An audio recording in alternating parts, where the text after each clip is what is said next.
Hi everyone, Janey here. Welcome back to my garden. I'm out in the front garden today and I am planning on getting my January blooming garden in the ground. And this is really special. This is kind of like a big day because this marks the day that I've completed my blooming garden project for 12 full months. So last February, I came up with the bright idea that I wanted to plant something in the ground in my garden every single month for the entire year so that the next year I could come back and I could look at it and I could rely on that to be blooming that month. So basically in my zone 9 garden, which I know is kind of unfair to those of you that are under snow right now, but we don't get snow. We can still plant year round. We just have to be very careful and considerate about what we're planting so that we have blooms all season long. Now, I know I have bulbs planted and there's always annuals and that kind of stuff, but that bulbs are not as reliable. I mean, usually daffodils we can somewhat rely on, but not exactly. And then of course, annuals you have to plant every year. This project was really to focus on perennials and shrubs that are going to last. And so then I can come back each year and appreciate the blooms I had planted prior to that. So I wish I had come up with this idea in January, but I didn't. I came up with it in February of last year. And right behind me, you can see my February planting from last year. This is called a purple lilac vine, and the buds are just starting to open up, which makes me really excited because it just means that my plan is working. Once February hits, this beautiful plant should be blooming and I can enjoy the gorgeous blooms. There's also really, really gorgeous hellebores that are coming back up. I did plant lupin, but they didn't survive. I don't know. We had a gopher problem here last year, so I don't know if the gophers got it or if they just didn't survive our summer. But seeing this whole February blooming garden that I planted just about 12 months ago, about 11 and a half months ago, really coming alive is getting me really excited for this whole project. I am planning to do it again this year. I will just keep adding in month by month plants that will be blooming at that time of year. And of course, it's not a perfect science. I always say gardening is an art, not a science, because you can't guarantee based on the weather. You know, we are having the earliest season ever. Everything is starting to bloom a lot earlier than it normally does. And so you can't always rely on it perfectly, but it's just kind of a guideline and a practice to get you to plant things that are going to be blooming all season long. So to cap off my first year of blooming gardens for January, I am planting a new to me shrub. It's a semi-evergreen shrub, a broadleaf shrub called Daphne. And I've had a lot of you contact me and say how great Daphne is for blooming in the winter, specifically around January. And it has been on my list to get in my garden for so long. So I'm really excited to be getting this shrub in my garden finally. When I went to my local garden center to look for Daphne, I actually found 4 different varieties. And not knowing too much about Daphne, I actually decided to get all of them, and just so that I could try them out in my garden and see which one is going to perform the best, which one is going to smell the best, and specifically which one is going to bloom in January. And I'm actually kind of happy that I got this selection because now that I've done a little bit more research on the different types of Daphne, there's one in particular that I don't think is going to bloom at the right time, which is kind of funny because it's this one right here. And this one is the only one that actually has a bloom on it right now. But of course, we'll have to wait and see how it blooms next season, actually being in the ground where it's supposed to live. So this one is called Eternal Fragrance. And this is the only one that is not really meant to bloom in January. It's actually supposed to bloom a little bit later in the season, usually from April through October is what it said. Of course, you know, we're going to take that with a grain of salt, but it was just kind of interesting.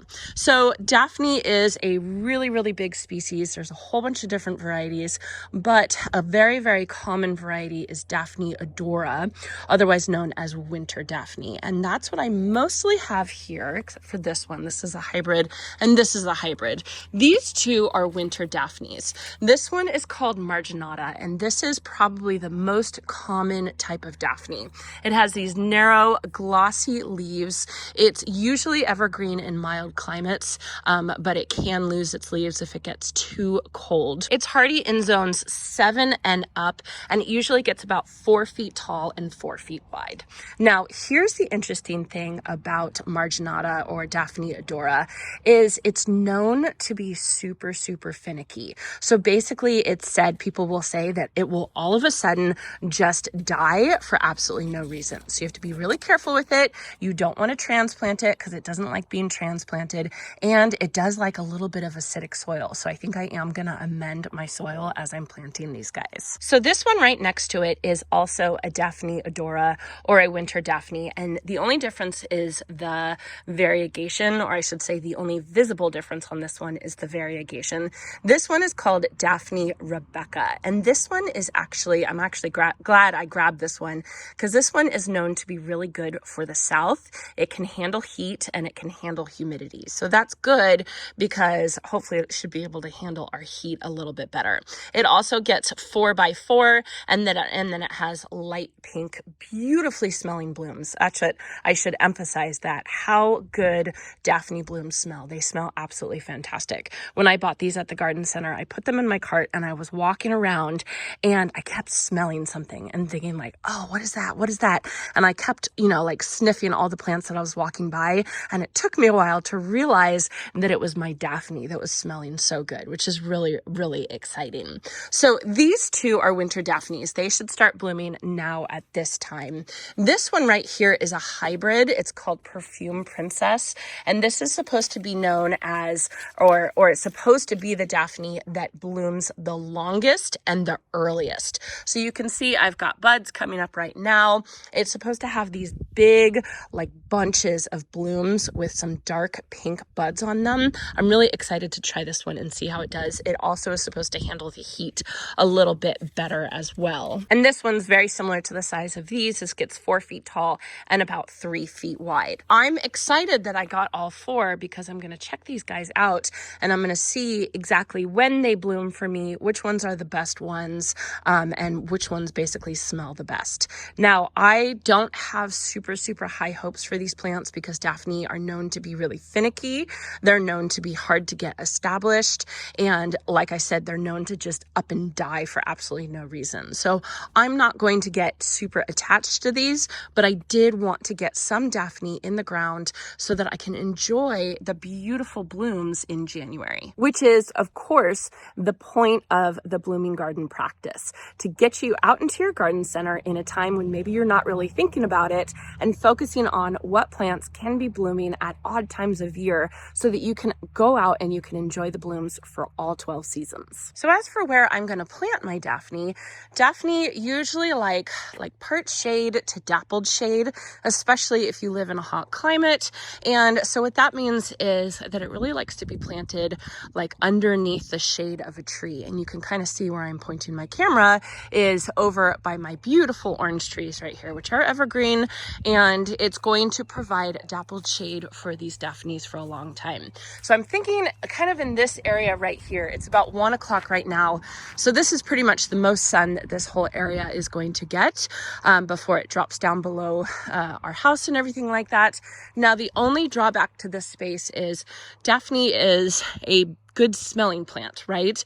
And so you kind of want to plant it close to where you're going to be walking a lot so that you can enjoy the smell. And I'm planning on planting it back there, which is kind of a bummer, but I don't really have a place that's dappled shade, at least not yet in this young garden. I don't have a place near a pathway that's dappled shade. So I'm going to be planting it back there, seeing how it does. You can see I have my Surefire Rose Begonia right here. I have a Camellia Sasanqua that is blooming beautifully. This is called Showa no Sakai. Look at how gorgeous that is. Isn't that gorgeous?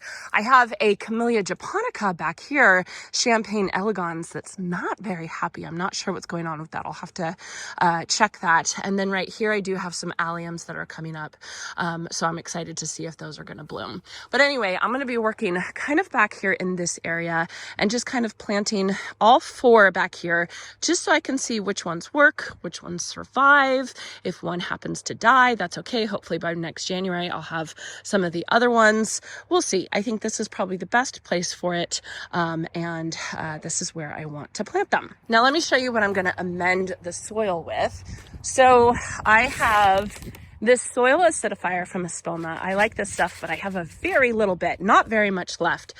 So I'm going to mix that in with an Azalea Camellia Gardenia food, or you can get Hollytone from Espoma, and those are kind of acidic fertilizers. So I'm just going to mix a little bit in with my planting hole, just to hopefully give the whole area a little bit more of an acidic environment. And now when I fertilize my Daphne, I'm always going to fertilize it with a Hollytone or something like this, so that it keeps it kind of acidic.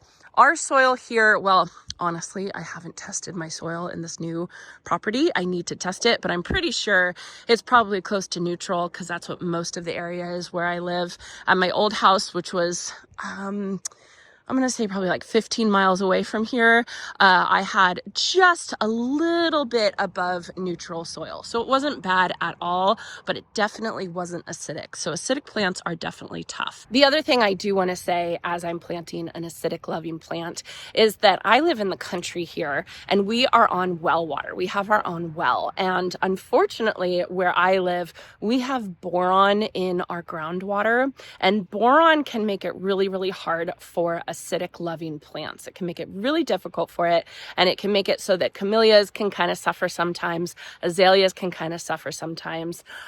So being relatively new in this garden, I've only been in this garden a little over a year.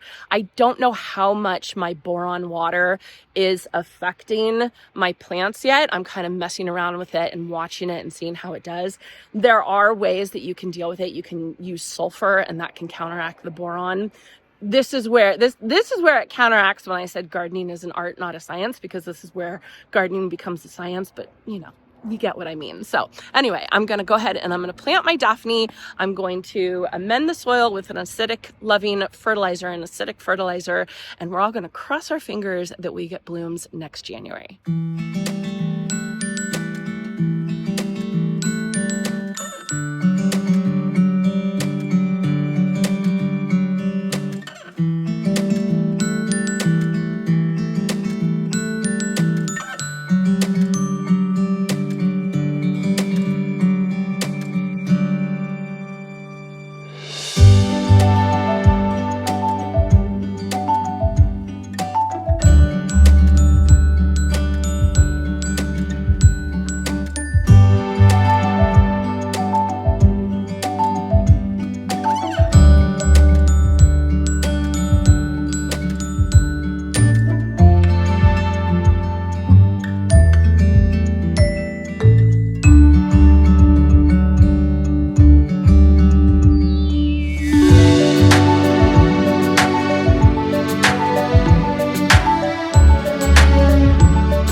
Okay, January blooming garden is officially in, so that means I should have 12 months of blooms in this garden in the upcoming year. So here's my Daphne collection right here, otherwise known as my January blooming garden.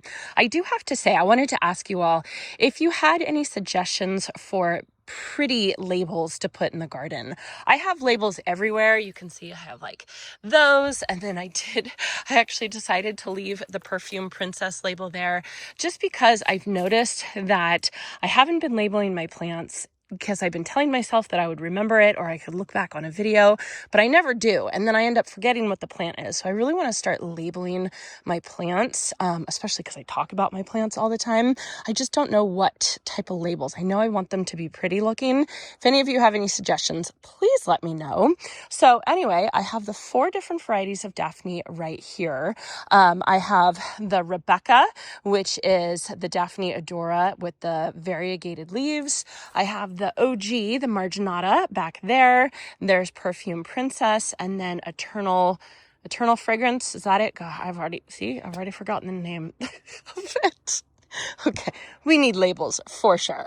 So I will make sure to link a playlist in the description down below with all 11 other videos of my blooming garden that I've planted all throughout my garden. And again, I want to encourage all of you to try and do the same. Even if you can't do 12 months because of your climate, maybe just do 10 or maybe do 11. But the point is to start thinking about what's blooming in your garden and if you can spread out the interest all season long. I hope you all enjoyed this, and I hope you all have a chance to get in your garden today.